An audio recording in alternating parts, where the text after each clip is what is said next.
Hi guys, welcome back. Good to see you again if you're a returning viewer, and a sincere hello and how do you do to any new viewers.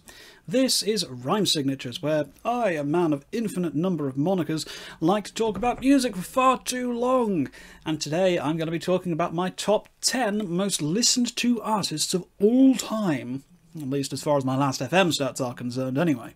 I'll also be making a recommendation about what albums I think are a good starting point for these guys, as with my many hours of experience, I like to think I know a thing or two about them. So let's get started with number 10, and it's ABBA. ABBA have the honour of being the first band that I really started to take more seriously than just listening to the singles and whatever came onto the radio. They are the first band I actively remember developing an obsession for as a wee lad.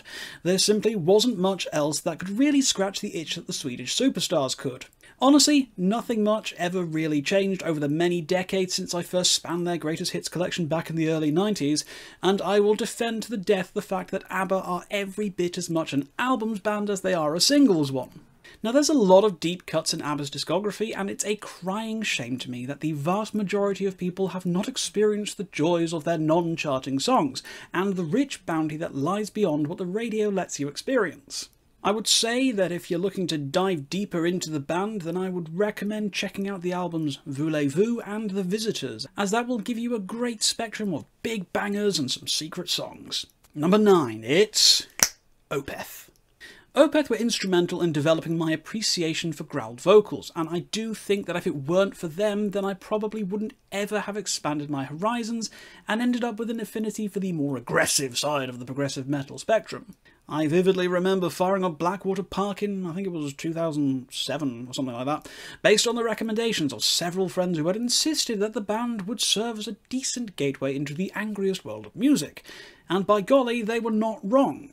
It's honestly the combination of the ferocity and bleak harshness of the vocals and music, paired up against the jazzier, more introspective 70s prog rock inspirations of later releases, that made Opeth a band I simply couldn't put down. I would recommend starting with Ghost Reveries if you want the full-flavoured experience, Damnation if you want to try them at the most delicate, or Pale Communion if your tastes stick more around the sort of 70s prog rock style. However you spin it, each of these records is amazing, and each is representative of the band at their various bests. Number 8, it's Elton John. Elton John is an artist who I have immense respect and admiration for, as when you're a young gay man, it's vitally important that you have people like you to look up to, who inspire you, and remind you that even if you're feeling isolated and misunderstood by society as a whole, you can still be almost universally respected and beloved.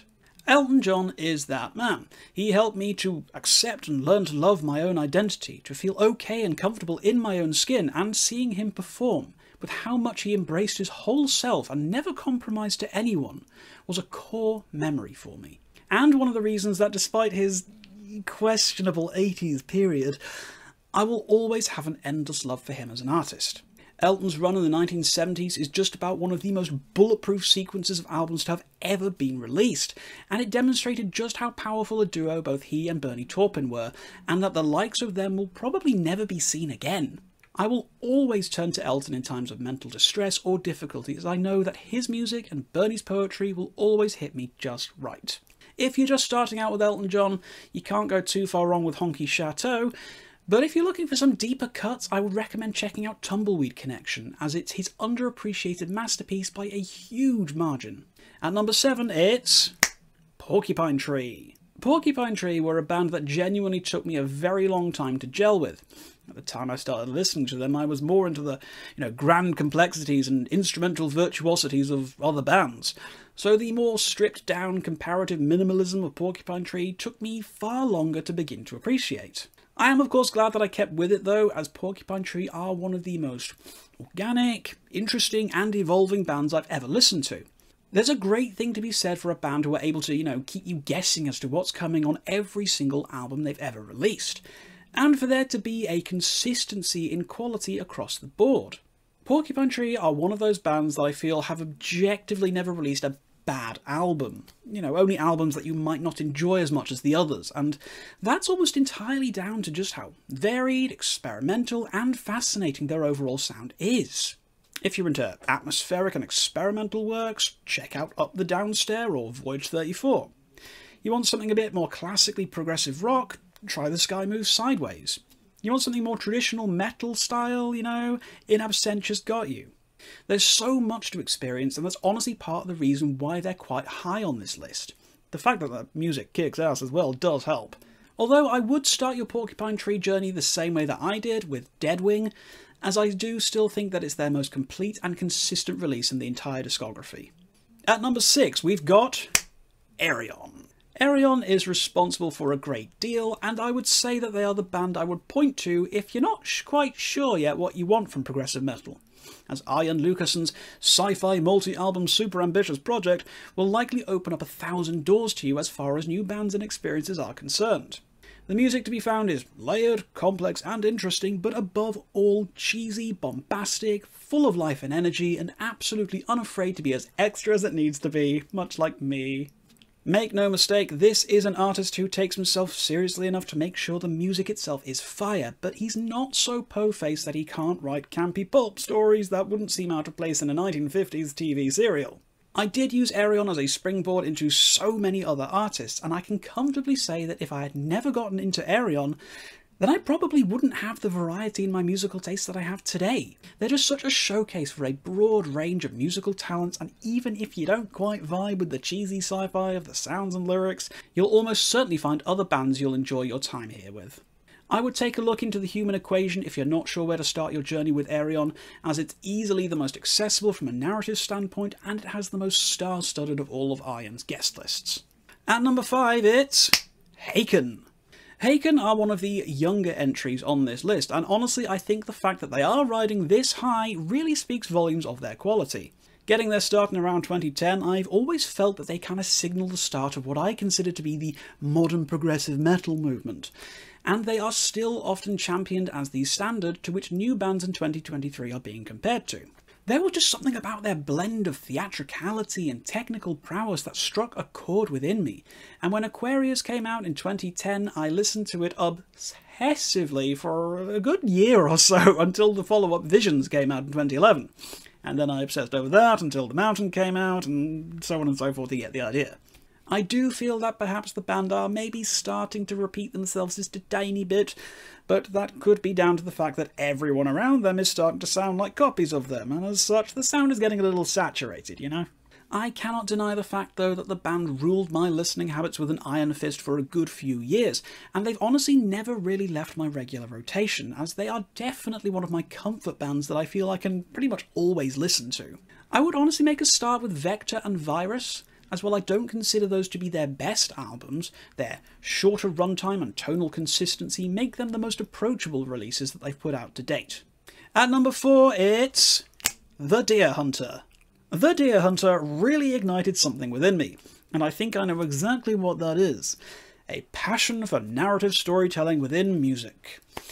I'd always enjoyed concept albums prior to discovering the band, but I'd never experienced the scope and scale of what the Deerhunter had achieved. The band's multi-album Acts series absolutely blew my mind when it clicked for me. The scope and the grand ambition of the project was unlike anything else.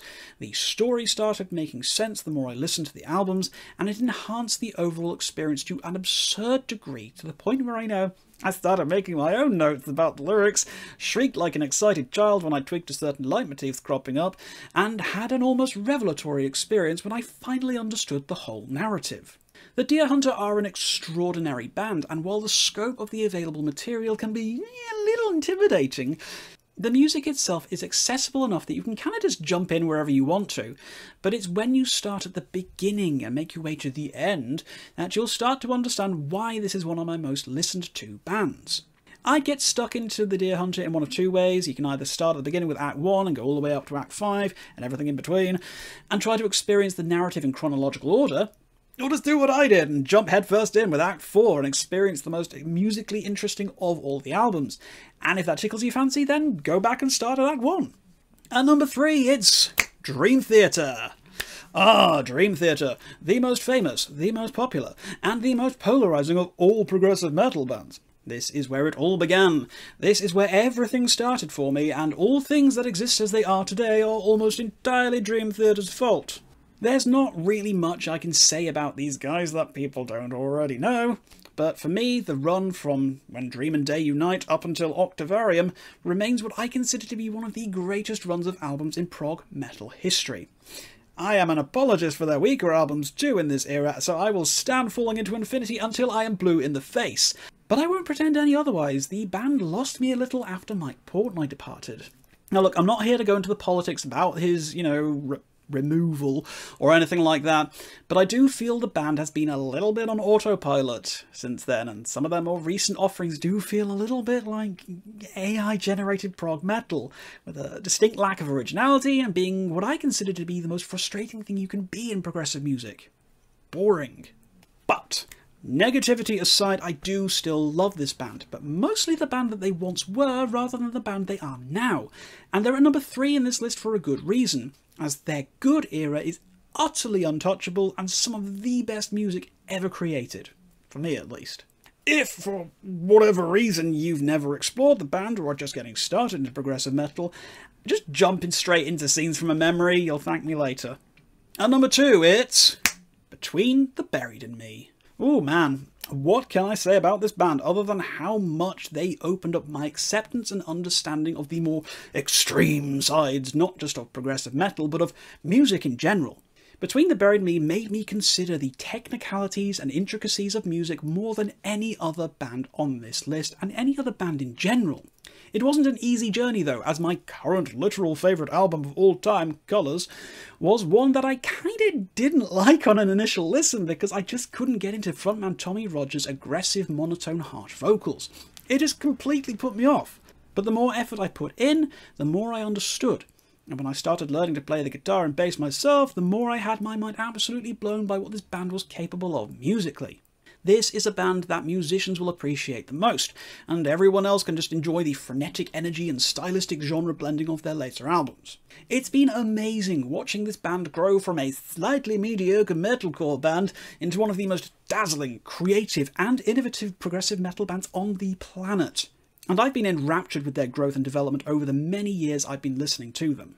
Just don't do what I did. Don't start with Colours, just go for something a little bit easier. Coma Ecliptic or the 2-part Automata albums are a much easier sort of entry point, Now, number 1, what could it possibly be? Have you had a guess? I'll give you a second.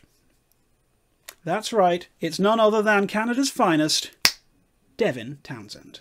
Devi was and remains my go-to artist. He is truly a man for all seasons and is scribe behind so many parts of my life where his music was the fulcrum on which it swung. Every time I listen to anything by Townsend, I'm transported to a very specific moment in my life. Some of it good, some of it bad, some of it exciting, some of it terrifying. But behind every major emotional experience I've had at some point, Devin's been a part of that. There's no easy way to describe Devi's music other than it's an extension of his truest self and who he is as a person. There's joy and sadness, anger, rage and passion, introspection and warmth, and everything in between. I found him to be the most endlessly enjoyable, relatable and expressive musician I've ever had the joy of experiencing, and it's honestly no real surprise that he's top of this list by a considerable margin, leaving almost everyone else choking in the dust of his proverbial boots. Devin has made several albums that I would include in my favourite records of all time, and each one gives something a little bit different than the last. And it's this emotional variety but consistency in quality that's made him such a delight to follow throughout his career, and why I think he'll be my most listened to artist for the rest of time. I would start with something lighter and easier to digest though, go with something like Epic Loud, as it's one of the cleanest, most straightforward albums he's made, and it's instantly enjoyable. So, there you have it. That's my 10 most listened to artists of all time. But what I'd really love to know are what yours are, and why your number 1 spot resonated so much with you. So please do let me hear about them in the comments down below. If you like this video, please do share it around with anyone else who you think would possibly enjoy it, and please do consider subscribing to the channel for more content. I'm going to leave my link tree down below where you'll be able to find me in all places on social media, as well as a link to my Ko-fi page if you're feeling particularly generous and want to help support the channel. But until next time guys, as always, Keep your rhyme signatures very odd.